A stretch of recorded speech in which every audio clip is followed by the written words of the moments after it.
gue tuh udah tahu pasti gue bakal ditersangkain walaupun gue nggak salah. Udah paham gue jalurnya tuh, langkah-langkahnya, step-stepnya tuh gue udah tahu guys. Gue ini pengalaman sama hukum ya.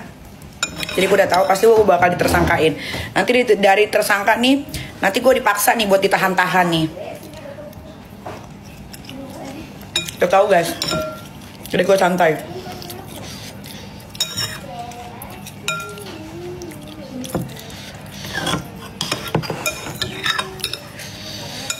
Ini tuh belum berakhir, ini baru dimulai. Masih ada persidangan.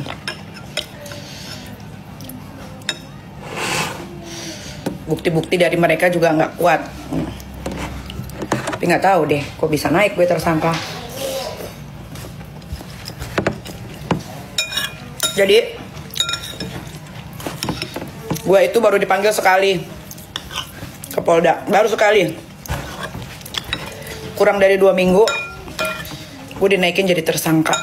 Keren kan Nikita Mirzani? Cuma Nikita Mirzani yang bisa digitukan, yang lain nggak bisa guys. Kalian mau lapor biar kalian bener pun pasti prosesnya berbulan-bulan, bertahun-tahun. Nikita Mirzani datang tanggal 6 Februari, belum 2 minggu, baru 10 hari udah dinaikin jadi tersangka. Keren kan gue? Kalian harus mengakui bahwa gue keren. Karena kalau kalian ngelapor belum tentu guys diproses cepat, belum tentu. Laporan gue aja kan merasa jadi haters gue atau musuh-musuh gue, jangan seneng dulu guys. Jangan seneng dulu. Abang lagi di dokter gigi deh. Iya, mau pasang behel deh ya. Jangan seneng dulu. Kalau senengnya keduluan nanti sedihnya kecepetan. Jangan seneng dulu. Belum apa-apa udah tumpengan. Belum apa-apa udah happy duluan. Belum apa-apa udah pada bikin story. Alhamdulillah akhirnya ini kita di TSK-in. Nggak gitu cara berperang. Itu terlalu awal, terlalu dini. Lihat cara belajar dari cara berperang Nikita Mirzani. Yang laporin siapa, yang senang siapa. Baru di TSK-in udah bikin tumpengan. Udah tuh tumpengannya kecil lagi bikin gue sakit hati. Coba bikin tumpengannya gede gitu, serumah kek, atau bikin tumpengannya 500 meter. Kan gue seneng gitu ya.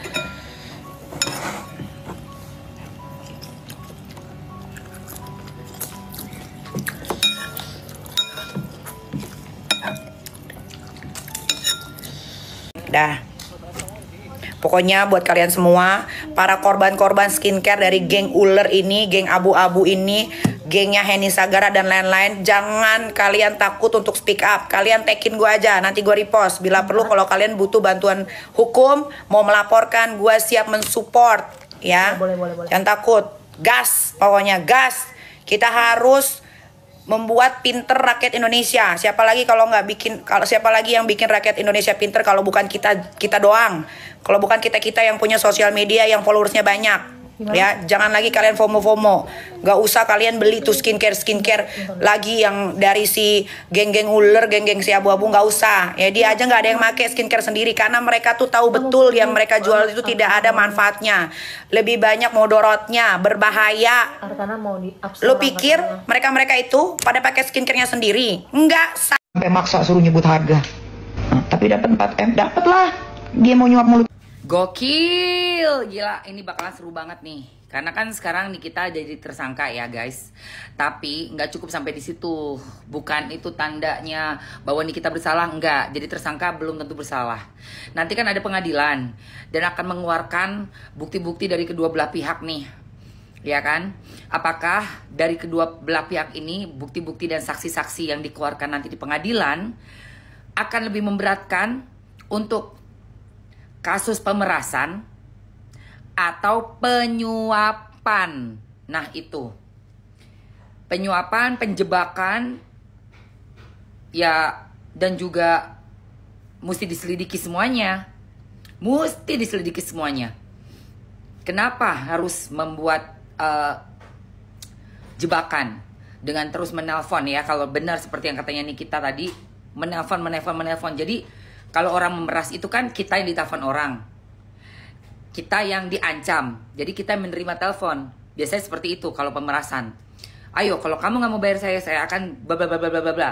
baru kita transfer. Tapi kalau ini kita yang terus menerus approach dan itu ada buktinya nanti, itu udah bukan pemerasan menurut aku ya, matanya orang awam, tapi adalah upaya untuk menyuap, menyogok.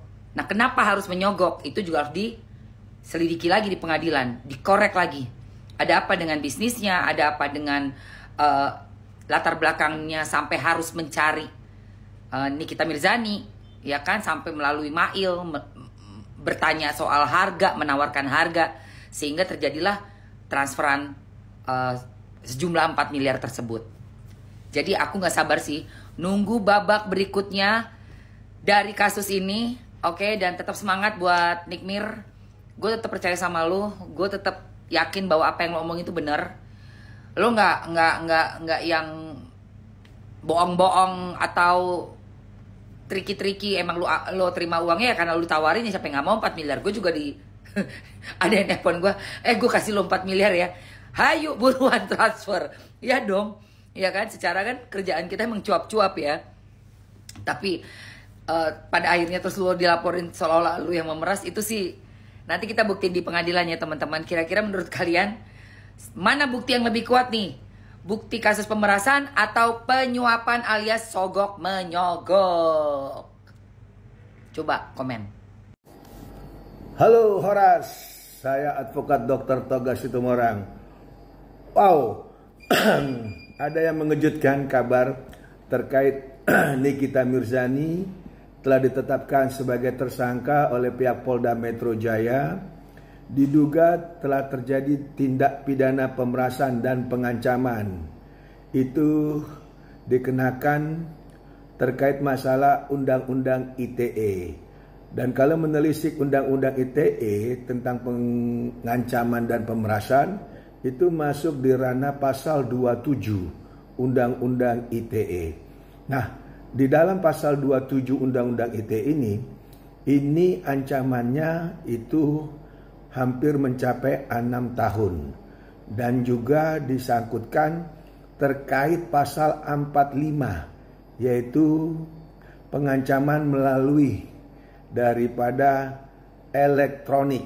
Nah, di sini kalau kita lihat di pasal 27 dan di pasal 45 terkait pengancaman dan pemerasan melalui Undang-Undang ITE, maka kita harus melihatnya secara komprehensif, di mana kalau dibilang pemerasan itu wajib adanya pengancaman memang dimulainya, sehingga orang tersebut merasa terancam dan juga merasa di dalam ketidakberdayaan, sehingga menyerahkan sesuatu yang memang diminta oleh si yang mengancam. Namun kalau kita kaitkan dengan kasus Nikita Mirzani, apalagi disangkutkan pasal tindak pidana pencucian uang, karena kita tahu tindak pidana pencucian uang sendiri itu ancamannya nggak main-main, 20 tahun. Nah, masing-masing mempunyai argumen, baik nanti dari pihak pelapor ataupun pihak terlapor. Dan saat ini yang ditetapkan oleh Polda Metro Jaya ada 2 orang, satu Nikita Mirzani, NM, ataupun asistennya. Kita akan lihat nanti bagaimana kasus ini berproses. Namun Polda Metro Jaya melalui penyidiknya sudah menetapkan dan sudah memasang pasal 27 dan pasal 45 terkait pengancaman dan pemerasan, dan juga dikenakan pasal TPPU. Nah, untuk TPPU-nya, tindak pidana pencucian uang, ini kok saya ada sedikit rancu. Karena kalau pidana pemerasan dan pengancaman itu adalah delik umum biasa. Artinya apple to apple, orang dengan orang, person dengan person. Nah, sementara kalau yang kita lihat kronologi, si korban atau si pelapor ini itu memberikan dana ada 2 kali. Pertama melalui transfer, dan yang kedua dengan cara memberikan tunai. Di sini kita akan lihat benang merahnya, apakah betul diri orang tersebut diancam atau memang tidak. Karena pada awal permasalahan ini timbul, Nikita Mirzani bersuara terkait suatu kebenaran, suatu informasi agar masyarakat hati-hati dalam penggunaan satu produk tertentu. Nah, di sini yang menarik, produk tertentu yang dikatakan Nikita Mirzani di dalam media sosial tersebut, sehingga pihak orang yang merasa dia tidak nyaman dengan adanya informasi terkait produk tertentu tadi menghubungi Nikita Mirzani melalui asistennya. Bahkan asisten dengan orang tersebut melakukan satu proses deal-dealan, sehingga dari hasil tersebut ada dua peristiwa. Pertama transferan dan kedua dalam bentuk tunai. Namun terkait permasalahan ini karena sudah dilaporkan, pihak Polda juga telah mengajukan semacam pemeriksaan, pemanggilan, alat bukti, saksi dan seterusnya, sehingga ditetapkan sebagai tersangka. Ini akan berproses. Tersangka daripada Nikita Mirzani itu tetap kita mengedepankan ajas praduga tidak bersalah. Semoga permasalahan ini bisa segera clear dan masing-masing pihak bisa membuktikan dalil-dalilnya. Dan kalau memang Nikita Mirzani mampu untuk membuktikan tidak ada pengancaman dan tidak adanya satu permintaan uang, maka saya yakin Nikita Mirzani akan terlepas dari jerat-jerat atau sangkaan tersebut. Apalagi yang sangat riskan yaitu TPPU, tindak pidana pencucian uang. Nah, kalau terkait tindak pidana pencucian uang, pidana awalnya itu harus jelas maksud tujuannya itu, sehingga dana tersebut masuk dan dipergunakan dengan cara bagaimana.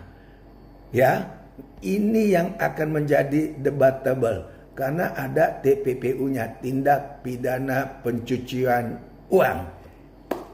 Oke, kita tidak mau mendahului daripada otonomi yang dilakukan Polda Metro Jaya, yang dimana telah disampaikan melalui humasnya, dan kita akan lihat perkembangan.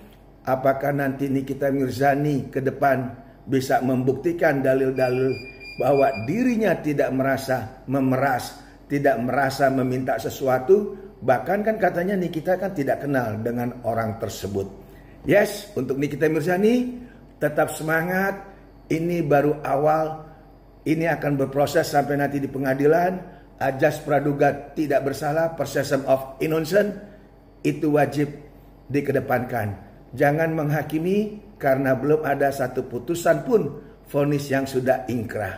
Saya, Advokat Dr. Togas Tumorang, menyampaikan pada kesempatan ini, karena ini pasal 27 dan pasal 45 terkait Undang-Undang ITE pengancaman dan pemerasan sangat-sangat menarik.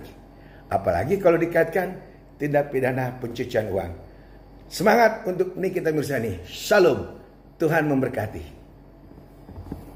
Karena saya juga sudah melakukan penundaan dengan alasan manusiawi ya, secara manusiawi dia punya pekerjaan yang harus dikerjakan dan itu tempatnya bukan di Jakarta, jadi dia harus keluar kota. Nah, saya juga meminta waktu hari tanggal 3 dengan alasan secara syariah. Kenapa saya katakan? Karena ini sudah mendekati bulan puasa. Biarlah kami semua itu berkonsentrasi untuk mempersiapkan diri dalam puasa Ramadan. Hingga kami minta untuk ditunda pada hari Senin tanggal 3. Yang mudah-mudahan dikabulkan. Saya yakin penyidik mengabulkan karena kami mempunyai alasan yang rasional, yang secara logika itu bisa dibenarkan. Tapi kalau Bang Fahmi sebagai kuasa hukumnya, kenapa sih sampai harus ada statement bahwa memang Nikita ditetapkan sebagai tersangka itu? Alasannya apa? Karena bukti-bukti yang kuat atau seperti apa sih? Nggak ada, itu kan haknya mereka. Tapi hukum itu saya katakan lagi, di dalam peristiwa hukum itu ada sebab musabab, ada asal mula peristiwa. Peristiwanya itu dari mana asal mulanya? Seseorang tidak kenal, tiba-tiba ada orang lain menghubungi, terus meminta sesuatu. Bagaimana ada niat? Kenal tidak? Niat itu paling penting dalam peristiwa pidana. Ini kita tidak pernah punya niat apapun terhadap seseorang tersebut. Bagaimana bisa ada pemerasan dan sebagainya? Tapi kan yang namanya tersangka itu pasti ada dua alat bukti yang menguatkan. Itu saya tidak tanggapi karena saya menilai nanti. Saya punya pandangan sendiri bahwa niatan dalam peristiwa ini tidak ada. Bagaimana seseorang tidak kenal terus punya niat terhadap orang yang tidak kenal? Satu, jika memang ini ada persoalan, kenapa dia yang mengatur sendiri jadwalnya, cara membayarnya, dibayar 2 kali. Setelah itu dia minta waktu, ya, memberitahukan. Kalau nanti bulan ini sudah selesai, tolong sampaikan kami supaya kami membayar lagi. Terus bagaimana ada pemaksaannya, pengancamannya? Semua dia yang memutuskan. Tapi Bang, ini benar nggak sih bahwa ini sebenarnya Niki dijebak atau apa gitu? Saya tidak menanggapi karena nanti itu saya menyampaikan hal-hal yang terkait dengan proses pembelaan saya. Jadi saya tidak mau menanggapi. Tapi untuk Mail sendiri gimana Bang? Tidak ada masalah, Mail itu kan nggak punya beban. Karena Mail, kamu kenal? Saya nggak kenal Bang. Saya dihubungi yang pertama saya tidak angkat. Seingat saya ya, mudah-mudahan saya tidak salah. Yang kedua saya angkat, terus dia ingin bertemu dengan Nikita, tapi tidak dikasih kesempatan karena Nikita lagi ada sibuk. Kalau nggak salah dia lagi ada syuting di mana itu di luar pulau. Karena itu November. Jadi bagaimana terus tiba-tiba orang yang tidak kenal saya ajukan kembali. Orang tidak kenal tiba-tiba dinyatakan dia mempunyai niatan untuk melakukan pemerasan. Kenal tidak, niatan sudah pasti tidak ada. Tidak ada niatan, bagaimana niat? Niat itu kalau kita mengenal seseorang. Tapi Niki sendiri sudah menerima. Endorse 1 tahun depan diperpanjang, dan itu adalah kalimat daripada yang bersangkutan. Tolong ya Mail, ingatkan ya, nanti di November biar saya bayar lagi. Terus apa itu? Ya artinya ada kalimat bahwa itu memang endorsan. Ada di WA-nya. Jadi perjanjian itu bisa lisan. Tidak harus mana perjanjiannya, lisan juga bisa. Kecuali kita jual beli rumah. Kalau saya jual HP nggak perlu pakai perjanjian juga bisa. Tidak harus. Jual beli tidak perlu harus. Endorse pun lisan juga boleh. Ini kita artis dengan kesibukannya sendiri. Tapi kan kalau dibilang nominalnya yang tidak kecil buat Nikita Mirzani sekali endorse kita. Dia brand ambassador itu miliaran. Tanya saja sama orang yang pernah. Jadi jangan nilai itu, karena sebagai artis itu macam-macam. Ada dia punya BA-nya itu sampai miliaran atau 80 miliar, bisa menghasilkan ya setiap tahun bisa sampai 100 miliar. Kenapa? Saya tahu ini karena saya dengarkan dalam proses persidangan. Jadi semua artis itu beda-beda jadi BA-nya, jadi nggak bisa kita samaratakan. Tapi artinya dari kuasa hukum sendiri apa yang akan dengan boleh tahu dong yang saya lakukan. Masa saya lakukan apa yang pembelaan yang akan saya lakukan. Kalau yang jelas ini kita dalam keadaan sehat walafiat, baik-baik saja. Dan pemanggilan tanggal 3 itu akan, ya, saya mengajukan permohonan supaya dilakukan penundaan sampai tanggal 3 dengan alasan pertama, hari ini dia ada kesibukan harus nyanyi seingat saya ya, di Bandung. Yang kedua, habis ini kita dalam puasa Ramadan. Kami minta mohon supaya kami tidak diperiksa mendekati bulan Ramadan sehingga kita tidak ada persiapan. Di dalam bulan suci yang penuh rahmat ini kita harus mempersiapkan diri untuk menghadapi bulan Ramadan. Jadi kami minta waktu sampai tanggal 3. Seingat saya puasa Ramadan itu tanggal 1. Jadi ada space waktu lah kita awal puasa kita bisa konsentrasi 1 hari, 2 hari. Tanggal 3 nggak apa-apa diperiksa, nggak ada keberatan. Oke, makasih Pak. Gerombolan mereka. Kenapa nggak dipanggilin juga owner skincare yang sudah di-approve tuh sama si Doktif tuh, dokter bertopeng. Tanya keuntungannya apa setelah di-approve. Panggil juga tuh owner skincare yang ternyata juga ingredientsnya tidak sesuai sama yang dijual. Mereka tidak marah, mereka memperbaiki. Kenapa nggak dipanggil Komisi 9 tuh rame-rame? Kenapa cuma gerombolan mereka doang yang dipanggil? Kan aneh. Tapi bagusnya, alhamdulillahnya, ada ibu siapa gitu ya yang nyemprot si gerombolan sirkus itu yang pada blow on itu, disemprot mereka. Mereka pikir semua orang bisa mereka gini-giniin kali. Bu Irma, keren.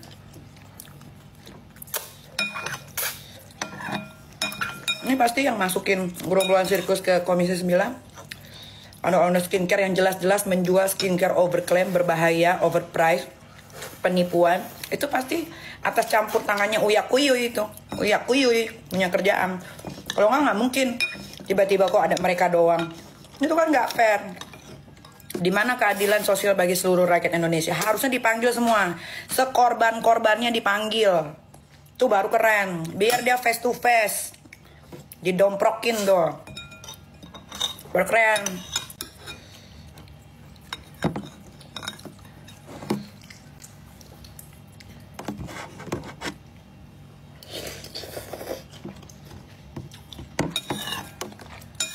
Ini yang dipanggil gerombolan sirkus doang, yang otaknya kecil kayak otak udang.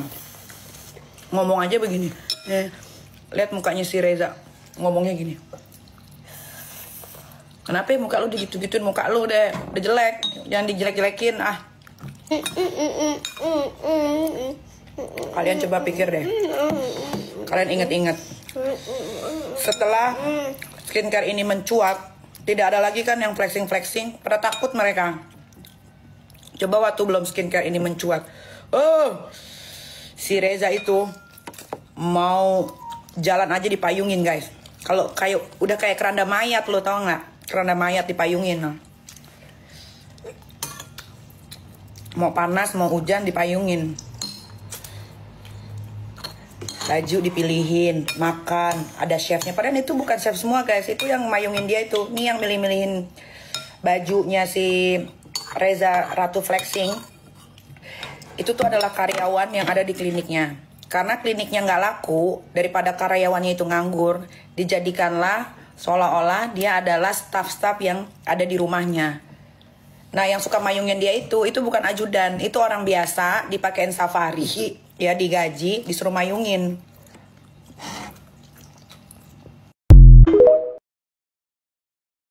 Sela Saukia dan Dr. Reza Gladys ngadu ke DPR, malah dibikin malu. Berita viral kali ini dari Sela Saukia dan Dr. Reza Gladys, guys. Pasti sudah pada lewat kan tentang video Sela Saukia bersama Dr. Reza Gladys dan owner-owner yang lain gitu yang mampir atau yang mengadu ke kantor DPR gitu, guys. Di sini Sela Saukia dan Dr. Reza Gladys bersama kawan-kawan ini tuh kayak mengadukan tentang review dari dokter detektif tentang produknya ini gitu. Tapi bukannya mendapatkan respon memuaskan atau respon yang membela gitu ya guys. DPR atau anggota DPR ini tuh malah kayak lebih ke menyentil para owner ini gitu guys. Anggota DPR ini tuh mengungkapkan atau berbicara kalau seharusnya kasus seperti ini tuh melaporkannya itu ke BPOM atau ke pihak yang berwajib gitu ya guys. Dan Sela Saukia ini beserta kawan-kawan itu ya guys diduga mengajukan atau memohon untuk pencopotan gelar dokter dari dokter detektif gitu guys. Nah hal ini langsung ditolak oleh Komisi 9 atau DPR atau anggota DPR tersebut gitu ya guys. Karena bukan ranahnya. Bak cinta bertepuk sebelah tangan gitu ya guys. Ternyata ya sia-sia aja mengadu ke DPR itu. Malah Sela Saukia dan owner skincare yang lain termasuk dokter Reza Gladys itu ya guys mendapatkan kayak wejangan dari anggota DPR untuk tidak menjual produk yang tidak sesuai alias overclaim gitu. Wejangan yang diberikan oleh para anggota DPR ke owner-owner ini tuh bukan tanpa alasan gitu ya guys. Karena memang sudah jelas ada uji labnya gitu loh. Dan uji labnya ini pun dikupas habis di persidangan tersebut gitu ya, di rapat tersebut. Waduh, makin panjang aja nih ya sampai ke DPR juga gitu. Gimana nih guys menurut kamu? Lanjut di kolom komentar. Jangan lupa follow, komen, dan share karena bakal upload setiap hari terbaru khusus kamu. Thank you and see you next video. Bye.